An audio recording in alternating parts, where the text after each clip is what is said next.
குருடி சரணம். யூடியூப் நண்பர்கள் அனைவருக்கும் அடியேனின் அன்பான வணக்கங்கள். நான் உங்கள் குருமணிகண்டன் பேசுகிறேன், பொள்ளாச்சியிலிருந்து. திருக்கணித பஞ்சாங்கத்தின்படி வரக்கூடிய மார்ச் மாதம் மீனராசி அன்பர்களுக்கு என்ன மாதிரியான பலன்கள் நடக்க காத்திருக்கு அப்படிங்கிற விஷயத்தை இந்த பதிவில் பார்க்க போகிறோம்.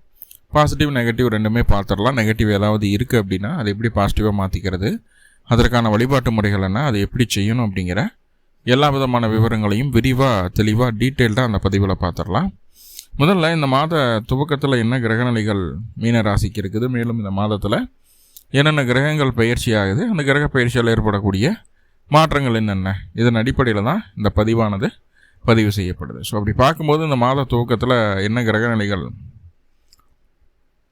மீன ராசிக்கு இருக்குது அப்படிங்கிறதையும் மாதத்தில் நடக்கக்கூடிய கிரக பயிற்சிகளையும் மையமாக வச்சுட்டு உங்களுடைய பொருளாதார அமைப்புகள் எப்படி இருக்குது, கணவன் மனைவி உறவு நிலையில் இருக்கக்கூடிய நன்மை தீமைகள் என்னென்ன, திருமணம் ஆகுமா ஆகாதா, வரன் தேடிட்டு இருக்கக்கூடிய நபர்களுக்கு முதல் தரம் அல்லது இரண்டாம் தரமாக இரண்டாவது திருமணத்துக்கு எதுக்குனாலும் சரி நடக்குமா நடக்காதா அப்படிங்கிற விஷயங்களையும், வேலை எப்படி இருக்க போகுது, கடன் பிரச்சனைகள் எப்படி இருக்க போகுது, தொழில் சம்பந்தமான விஷயங்கள் இருக்கக்கூடிய ஏற்ற இறக்கங்கள் என்னென்ன, உடல் ஆரோக்கியம் முக்கியமாக, படிப்பு, குழந்தை பேர், அதுக்காக நம்ம முயற்சிகள் எடுத்துகிட்டு இருந்தீங்கன்னா அந்த காலகட்டம் கிடைக்குமா கிடைக்காதா, அதே நேரத்தில் ஹவுஸ் ஒய்ஃப்கெல்லாம் எப்படி இருக்க போகுது, வயது முதிர்ந்த நபர்களுக்கு, ரிட்டையர்ட் பீப்புள்ஸ்க்கு எப்படி இருக்க போகுது. ஸோ இந்த மாதிரி எல்லா விஷயங்களையும் நம்ம பார்த்துடலாம். முதல்ல பொருளாதாரம் அப்படின்னு சொல்லும்போது 2ஆம் இடமும் 11ஆம் இடமும் தான் பொருளாதாரத்தை சொல்லக்கூடிய ஸ்தானமாக இருக்குது. ஆல்ரெடி ஜென்மச்சனி போயிட்டு இருக்குது. வேலையில் நான் சொல்ல வேண்டியதில்லை, உங்களுக்கு அவ்வளவு டென்ஷன் ப்ரெஷர் எல்லாமே இருந்துகிட்ருக்கோம். ராகு ராசிக்குள்ளே இருக்கும்போதும் பலவிதமான மனப்போராட்டங்கள். இப்போ கீழே இறங்கிடுச்சு ராகு கீழே இறங்கினதுக்கப்புறமும் அந்த போராட்டம் தீருமானு பார்த்தா தீராமல் தான் போயிட்டுருக்குது. ஒரு அவநம்பிக்கையோடவே இருந்துட்டுருக்கிறீங்க, எனக்கு இது நடந்துடும், இது நடக்காது அப்படின்ற ஒரு கான்ஃபிடென்ட் இல்லை. எடுத்துக்காட்டுக்கு ஒரு உடல் தொந்தரவு இருந்தால் கூட அது நம்மளுக்கு சரியாயிடும் அப்படின்னு முழுசாக நம்பணும். நம்ம மனசு முதல்ல முழுசாக நம்பிச்சுன்னா உடம்பு சரியாயிடும். ஆக்சுவலாக நீங்கள் என்ன நினைக்கிறீங்களோ, என்ன உணர்வுகள் மனசுக்குள்ளே இருக்கோ, அது உங்கள் உடம்பு கிரகிச்சு அதுக்கு தகுந்த மாதிரி உங்கள் உடம்பு செயல்பட ஆரம்பிச்சிடும். இப்போ மைண்ட் இஸ் எவ்ரி திங் அப்படின்னு சொல்கிறோம் இல்லையா, இப்போ மைண்டு டயர்டாகாமல் பார்த்துக்கணும் அப்படிங்கிறத நம்ம புரிஞ்சுக்க வேண்டியதாக இருக்கும். இப்போ நம்ம இந்த சூழ்நிலையில் மைண்டை ரொம்ப டயர்ட் ஆக்கிடுறோம். இப்போ 2ஆம் அதிபதி அப்படின்னு சொல்லக்கூடிய செவ்வாயும் ராகு கூட சேர்ந்துருக்கிற 12ஆம் இடத்துல.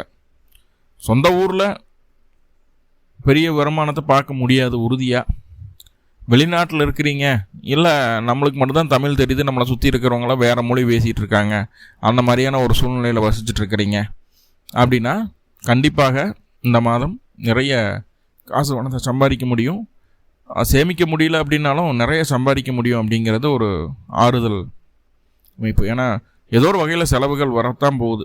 சுப செலவுகளோ இல்லை மருத்துவ செலவு, மேக்ஸிமம் மருத்துவ செலவு இருக்கிறதுக்கு வாய்ப்பு உண்டு, செலவுகள் வருவதற்கு வாய்ப்புகள் இருக்குது அப்படிங்கிறது சொல்லுது. ஓகே, இப்போது 11ஆம் அதிபதி தானே சார் சனி பகவான் நம்ம ராசிக்குள்ளே இருக்கிறாரு, அப்போ லாபத்தை கொடுக்கணும்ல அப்படின்னு கேட்டால் பாருங்கள், மார்ச் மாதம் 1ஆம் தேதி உங்களுடைய ராசிக்கு 3-8க்கு அதிபதி அப்படின்னு சொல்லக்கூடிய சுக்கிரன் உங்களுடைய ராசிக்குள்ளே வந்து அமர்றார்.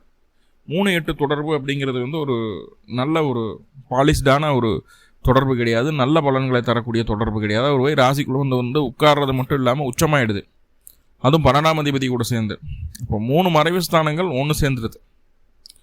3 மறைவு ஸ்தானங்கள் ஒன்று சேர்ந்துருது. மார்ச் மாதம் 14ஆம் தேதிக்கு மேலே 6ஆம் அதிபதியும் ராசிக்குள்ளே வர்றாரு. அப்போது 3, 6, 8, 12 எப்படி 3, 6, 8, 12 மறைவு ஸ்தானங்கள், மனுஷனுக்கு பாதிப்பு தரக்கூடிய ஸ்தானங்கள் அப்படின்னா 3, 6, 8, 12 தான்.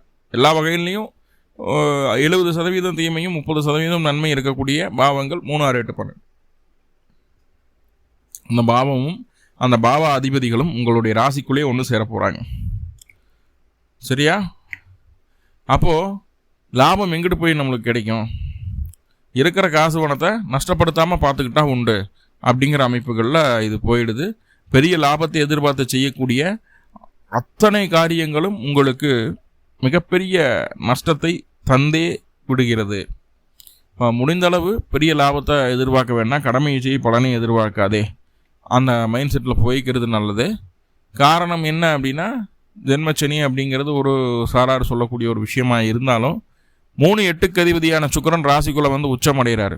முக்கியமாக பெண்களால் தான் தொந்தரவு வரும் மீனத்துக்கு இந்த காலகட்டம். பெண்கள்கிட்ட எந்த விதமான ரகசியத்தையும் ஷேர் பண்ணிக்காதீங்க, எதையுமே ஷேர் பண்ணிக்காதீங்க. முக்கியமாக பொருளாதார ரீதியான விஷயங்களை ஷேர் பண்ணிக்கும் போது கண்டிப்பாக அது நம்மளுக்கு எகென்ஸ்டான விஷயமாக அதை மாற்றிடுது. கவனம் வேணும். ஓகே, சரி, கணவன் மனைவி உறவாது நல்லா இருக்குமா அப்படின்னு கேட்டால் 7ஆம் அதிபதி புதனுங்க. முதல்ல உபய ராசிகளில் பிறந்த நபர்களுக்கே வந்து திருமண வாழ்க்கை ஒரு மத்தியமமான அமைப்பு தான் பொதுவாக சொல்லக்கூடிய விஷயம் அது. ஸோ அப்படிப்பட்ட அமைப்புகளில் இருக்கக்கூடிய ஒரு சூழ்நிலை இருந்தாலுமே இப்போ 7ஆம் அதிபதி அப்படின்னு சொல்லக்கூடிய புதன் வக்ரமாக இருக்கிறாரு. 20ஆம் தேதி தான் புதன் வக்ர நிவர்த்தி ஆகுது. மாத துவக்கத்தில் வக்ரமான இந்த மாதம் முழுக்க வக்ர கதியிலே இருந்து மாதம் கடைசியில் 20ஆம் தேதி வக்ர நிவர்த்தி அடைகிறாரு. ஸோ இந்த மாதிரி ஒரு சூழ்நிலையில் இருக்கும்போது நீங்கள் என்ன தான் உங்கள் வாழ்க்கை துணை தாங்கினாலும் அதுக்கான 1% ரெகக்னேஷன் கூட உங்களுக்கு உங்களுடைய வாழ்க்கை துணையினமிருந்து கிடைக்காது. இது எப்போ நீங்கள் ஃபீல் பண்ணுவீங்கன்னா, மார்ச் மாதம் 11ஆம் தேதிக்கு மேலே ஃபீல் பண்ணுவீங்க. அந்த 9 நாட்கள் கொஞ்சம் ரொம்பவே கான்ட்ரவர்சியாக இருக்குது. ஆனால் உங்களுடைய பார்வையில் உங்களுக்கு தெரிந்தே தான் உங்களுடைய வாழ்க்கை துணை எல்லா வேலையும் செய்ய போகிறாங்க. உங்களுக்கு எகென்ஸ்டாக எதுவுமே கிடையாது. உங்களுக்கு தெரிஞ்சது எல்லாமே செய்ய போகிறாங்க. அவங்க செய்யக்கூடிய அத்தனை விஷயங்களும் உங்களுக்கு தேவையில்லாத அலைச்சலையும் தேவையில்லாத பயணத்தையும் தேவையில்லாத செலவுகளை மட்டுமே உருவாக்கி தருகிறது. சார், இது ஒரு நல்ல விஷயம் என்னென்னா, உங்களுடைய வாழ்க்கை துணைக்கு வேலை இல்லை, வேலைக்காக முயற்சி பண்ணுறாங்க அப்படின்னா, இல்லை வேலையில் இடமாற்றம் வேணும், வேலையில் ப்ரொமோஷன் வேணும், இந்த மாதிரி எந்த விஷயம் வேலை சொந்தமான எந்த விஷயமா இருந்தாலும் சரி இந்த மாதம் அவங்க அச்சீவ் பண்ணிவிடுவாங்க. நல்ல வழியில் போய் பண்ணுறாங்களா, குறுக்கு வழியில் வழி பண்ணுறாங்களா அப்படிங்கிறத 2வது இந்த மாதம் கண்டிப்பாக அச்சீவ் பண்ணிவிடுவாங்க. ஸோ அப்படி ஒரு அற்புதமான கால சூழ்நிலை இந்த காலகட்டம் உங்களுக்கு ஏற்பட காத்திருக்கு.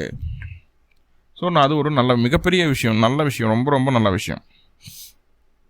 ஸோ அப்போ வேலைக்கு போகணும் பிடிக்கணும் அப்படின்னு வாழ்க்கை துணை கேட்டாங்க அப்படின்னா தாராளமாக போயிட்டு வா சாமின்னு சொல்லி தாட்டி விட்ருங்க. இல்லை அப்படின்னா வரக்கூடிய ஒன்றா இருந்தீங்கன்னா ஒரே உரையில் 2 கத்தி இருக்க முடியாது இல்லையா?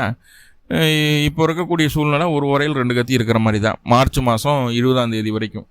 ஸோ அப்போது புரிஞ்சிருக்கும்னு நினைக்கிறேன்.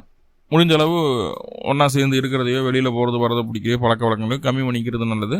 வந்தால் வீடு உண்டு, வேலை உண்டு, குழந்தைகள் உண்டு, குடும்பம் உண்டு அப்படின்னு பார்த்துட்டு சிம்பிளாக 4 வார்த்தைகளை பேசிட்டு கசகசப்பு இல்லாமல் கொண்டு போயிட்டிங்கன்னா கணவன் மனைவி உறவில் இருக்கக்கூடிய பிரச்சனைகள் விரிசலாக மாறி பெரிய பிரிவினையாக மாறாமல் தவிர்த்து கொள்ளலாம். ஆல்ரெடி சண்டை சச்சரவு போயிட்டே இருக்குது சாமி, இப்போ போய் ஏதாச்சும் பேசலாமா பிடிக்கலாமா அப்படின்னு கேட்டால் கண்டிப்பாக கூடாது. மார்ச் மாதம் 20ஆம் தேதி வரைக்கும் நீங்கள் என்ன சொன்னாலும் ஆல்ரெடி அதை சொன்ன வார்த்தை தான் அது. நீங்கள் என்ன பண்ணீங்கனாலும் உங்களுக்கு உண்டான ரெகக்னேஷன் அங்கே கிடைக்கவே கிடைக்காது. நீங்கள் ஆணாக இருந்தாலும் சரி பெண்ணாக இருந்தாலும் சரி வாழ்க்கை துணைக்காக எந்த அளவுக்கு பெண்ட் பண்ணாலும் அவங்க அதை பெரிய சட்டம் பண்ண போகிறது கிடையாது அப்படிங்கிறத புரிஞ்சுக்கோங்க. மார்ச் 20க்கு மேலே அதுக்கான விஷயங்களெல்லாம் செய்கிறதுக்கு பார்த்துக்குங்க. மார்ச் 20 வரைக்கும் கம்முன்னு இருக்கிறது நல்லது. 2வது உங்களுடைய திருமண அமைப்புகள் முதல் திருமணமோ 2வது திருமணமோ ஆகுமா அப்படின்னு பார்த்துட்டா 2வது திருமணத்துக்காக வெயிட் பண்ணிட்டு இருக்கக்கூடிய நபர்களுக்கு நல்ல வரன் அமைகிறதுக்கு உண்டான ஒரு சூழ்நிலை ஏற்படுத்துது. ஏன்னா மார்ச் 11க்கு மேலே அந்த விஷயம் வந்து உங்களுக்கு சாதகமாகவே நடக்குது. நம்மளுக்கு பிடிச்ச மாதிரி நம்மளுடைய சந்தர்ப்ப சூழ்நிலைகளுக்கு, நம்மளுடைய பொருளாதாரத்துக்கு, நம்மளுடைய குடும்பத்திற்கு, நம்ம குடும்பத்தில் இருக்கக்கூடிய பிரச்சனைகளுக்கு ஏற்ற மாதிரி ஒரு வாழ்க்கை துணையை நம்மளால் அமைச்சிக்க முடியும். மார்ச் 11க்கு மேலே அதுக்கு உண்டான வாய்ப்புகள் இருக்குது. அது வரைக்கும் அருகில் இருக்கக்கூடிய ஜீவசமாதி வழிபாடு செய்து டெய்லியும் செஞ்சுட்டு வாங்க. கண்டிப்பாக அது நம்மளுக்கு ஃபேவராக மாறிடும். ஃபேமிலி லைஃப் நல்லா ஸ்மூத்தாக போகிறதுக்கு உண்டான ஒரு நல்ல ஒரு பார்ட்னரை நம்மளுக்கு கண்ணுக்கு காட்டி கொடுக்கும். ஜீவசமாதி வழிபாடு கட்டாயம் வேணும் அதுக்கு. ரைட்? நான் சொல்கிறதெல்லாம் எதுவுமே செய்யாமல் நீங்கள் சொன்ன மாதிரி எங்கே அமைஞ்சுன்னு கேட்குறீங்க கமெண்டில். சொல்கிற வழிபாடு பிரேயரெல்லாம் சின்ன விஷயம் கிடையாது. அதை பார்த்து பயன்படுத்தி அனுபவப்படுத்தி அதில் பயனடைஞ்சவங்க நிறைய பேர் எனக்கு சொல்லும்போது எனக்கு ரொம்ப சந்தோஷமாக இருக்குது. ஸோ நீங்களும் அதை ஃபாலோ பண்ணிவிட்டு அதுக்கப்புறம் நடக்கலாம் பிடிக்கல அப்படின்னா அதுக்கப்புறம் பார்க்கலாம். ஃபாலோ பண்ணாமையே சொல்கிறது தவறு. ஓகே. 2வது திருமணத்துக்கு வாய்ப்பு, முதல் திருமணத்துக்கு வாய்ப்பு இருக்கா அப்படின்னு கேட்டால் கண்டிப்பாக இந்த மாதம் கிடையாது, நெக்ஸ்ட் மந்த் அது வருது. எப்போ இருந்து எப்போ வரைக்கும் என்ன ஏது அப்படிங்கிற விஷயங்களாம் நெக்ஸ்ட் மந்த் பலன்னு சொல்லும்போது அதை நம்ம சொல்கிறோம். இப்போதைக்கு ஃபர்ஸ்ட் மேரேஜுக்கு வாய்ப்புகள் குறைவு. தேவையில்லாத செலவுகளும் அலைச்சலும் செய்ய வேண்டாம். பொண்ணு பார்க்குறேன் பேர் வழியில், மாப்பிள்ளை வாக்கு போகிறேன் பேர் வழியில் ஊர் சுற்றிட்டு வர வேண்டிய ஒரு சூழ்நிலை தான் உண்டாகுது அப்படிங்கிறத சொல்லுது. சரி, ஓகே. வேலைக்கு போகக்கூடிய நபர்களுக்கு கடுமையான போராட்டம். எங்கே போனாலும் என்ன பண்ணாலும் நம்மளுக்கான நல்ல பேர் கிடைக்கல, நம்மளுக்கான அங்கீகாரம் கிடைக்கல அப்படிங்கிற மன இறுக்கம் மீனத்துக்கு இப்போதைக்கு இருந்துட்டு தான் இருக்குது. இருந்தாலும் உங்களுக்கு அந்த மன அழுத்தத்தை தரக்கூடிய எதிரிகளை கொஞ்சம் கொஞ்சமாக காலி பண்ணக்கூடிய ஒரு நல்ல சூழல் உங்களுக்கு உண்டாகுது. உங்களை கண்டு உங்களுடைய எதிரிகள் பயந்துக்குமாறு சில நடவடிக்கைகளை செய்ய காத்திருக்கிறீர்கள்.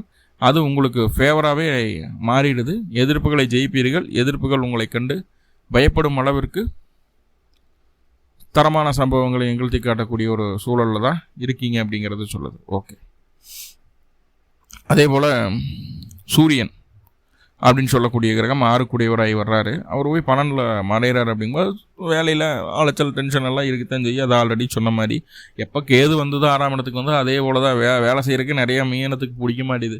சிவனேன் வீட்டில் வந்துட்டு போயிடலாம், இவனுங்கிட்ட எந்த அளவுக்கு கத்தி அப்புறம் சம்பாரிச்சிட்டு வந்து அந்த சோறு சாப்பிடணுங்கிற அவசியம் இல்லை. நம்மளுக்கு இருக்கிறத வச்சு நம்ம மேனேஜ் பண்ணிட்டு போயிடலாம், முடிஞ்ச அளவுக்கு சுயமாக சம்பாதிக்கணும் அப்படிங்கிற ஒரு எண்ணத்தை இந்த காலகட்டம் அந்த கேது விதைச்சிருப்பார். சூரியன் 12 இருக்கிறதுனால அந்த கேதுவனுடைய ஆதிக்கத்தை இன்னும் அதிகப்படுத்துறதுக்குண்டான வேலை தான் நடக்குது. ஓகே, ஆரோக்கியம் எப்படி இருக்க போகுது? கடன் இந்த காலகட்டம் வாங்காதீங்க, போனாலும் கேட்டாலும் கிடைக்காது, வாய்ப்பு இல்லை. கடனை விஷயம் விட்டுருங்க. கடன் ஆல்ரெடி இருக்குதுன்னா, கடன் நெருக்கடிகள் இருக்குதுன்னா வெளியே தலை காட்டாமல் கொஞ்சம் அட்ஜஸ்ட் பண்ணி போக வேண்டிய காலகட்டம் தான். கடன் சம்பந்தமான விஷயங்களில் மன அழுத்தங்களை சந்திக்க வேண்டியது இருக்கும் உறுதியாக. சரி, தொழில் அமைப்புகள் எப்படி இருக்குது அப்படின்னு சொல்லி பார்த்துட்டா, தொழிலையாவது நல்லா இருக்குமான்னு பார்த்துட்டா 10ஆம் அதிபதி 4ஆம் இடத்துல இருக்கிறாரு. வரக்கூடிய மார்ச் மாதத்துக்கு மேலே வக்ர நிவர்த்தி அடையுது. அப்போது அந்த குருவினுடைய பார்வை 10ஆம் இடத்துக்கு கிடைக்கிறதுனால மார்ச் மாதத்துக்கு மேலே, மார்ச் 11ஆம் தேதிக்கு மேலே கண்டிப்பாக ரொம்ப சௌகரியமான ஒரு சூழ்நிலையை உங்களுக்கு அந்த குரு பகவான் ஏற்படுத்தி தருவார்.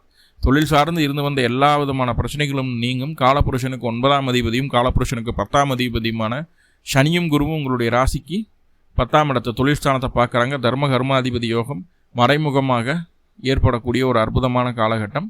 ஸோ கண்டிப்பாக தொழிலில் இதுவரைக்கும் இருந்த பிரச்சனைகள் எதுவும் இல்லாமல், என்னதான் ஜென்மச்சனி போனாலும் தொழில் பிரச்சனைகளிலிருந்து வெளியே வந்து கொஞ்சம் பீஸ்ஃபுல்லாக நீங்கள் நகரக்கூடிய ஒரு சூழ்நிலை, தொழில் சார்ந்த முன்னேற்றங்கள் உங்களுக்கு கட்டாயம் உண்டாகும் சுயதொழில் செய்யக்கூடிய நபர்களுக்கு.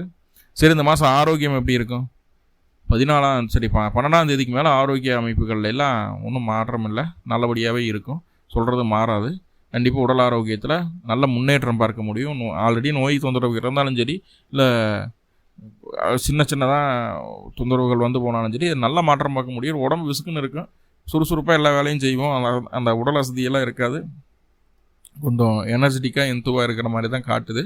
வயது முதிர்ந்த நபர்களுக்கு மட்டும் அந்த இருதயம் சார்ந்த பாதிப்புகளும் நுரையீரல் சார்ந்த பாதிப்புகளும் கொஞ்சம் வந்து போகிறதுக்குண்டான ஒரு சூழ்நிலையை சொல்லுது. இப்போது அந்த வயது முதிர்ந்த நபர்களுக்கு மட்டும் அந்த இருதயம் தொடர்பான இல்லை லிவர் சம்மந்தமான பிரச்சனைகள் இருந்ததுன்னா கொஞ்சம் கரெக்டாக மெடிசன்ஸ் எல்லாம் எடுத்துக்கிறது, பிடிக்கிறது, அதுக்குண்டான எக்ஸசைஸ் பண்ணுறது, உணவில் கொஞ்சம் கட்டுப்பாடாக இருக்கிறது, இதெல்லாம் ரொம்ப முக்கியம். ஹார்ட் ப்ராப்ளம் இருக்கிறவங்களுக்கு அந்த எமர்ஜென்சி மெடிசன்ஸ் எல்லாம் கொஞ்சம் கை பக்கத்துலேயே வச்சுக்கிறது ரொம்ப நல்லது. எங்காவது வெளியில் போகும்போது கூட மறந்துட்டு போயிருக்கு வாய்ப்பு இருக்குது, அதை கொஞ்சம் பார்த்துக்க வேண்டியதாக இருக்கும்.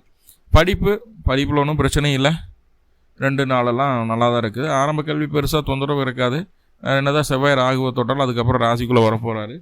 ஆரம்ப கல்வி பெரிய தொந்தரவு இருக்காது. உயர்கல்வியுமே நல்லா தான் இருக்கும், ஒன்றும் தொந்தரவு இல்லை. புது மாற்றங்கள் இந்த மாதம் எதுவும் செய்யாதீங்க. கல்வி சம்மந்தமாக புது மாற்றங்களை செய்யாதீங்க, செஞ்சிங்கன்னா அடி வாங்கும்.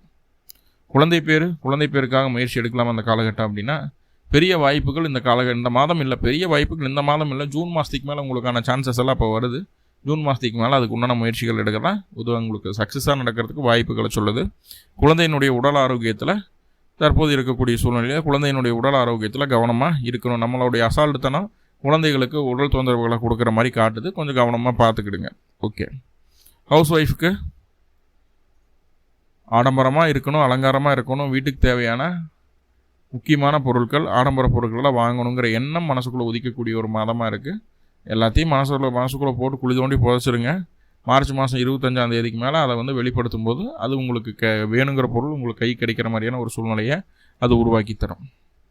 அதுக்கு முன்னாடி அவசரப்பட்டிங்கன்னா கிடைக்கிறதும் கிடைக்காம போகிறதுக்கு வாய்ப்புகள் தான் அதிகம்.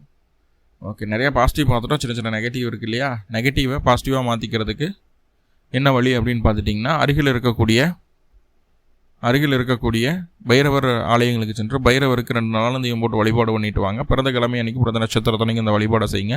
கண்டிப்பாக சூப்பரான மாதமாக இந்த மாதம் உங்களுக்கு மாறும். இதில் எந்த மாற்றமும் இல்லை. மேலும் உங்களுக்கு நல்லதெல்லாமே நடக்கணும்னு சொல்லி எல்லாம் பரம்பூரில் பிரார்த்தனை பண்ணிட்டு இந்த பதிவை முடிச்சுக்கிறேன். நன்றி நண்பர்களே. நன்றி. வாழ்வுளமுடன். திருச்சிற்றம்பலம்.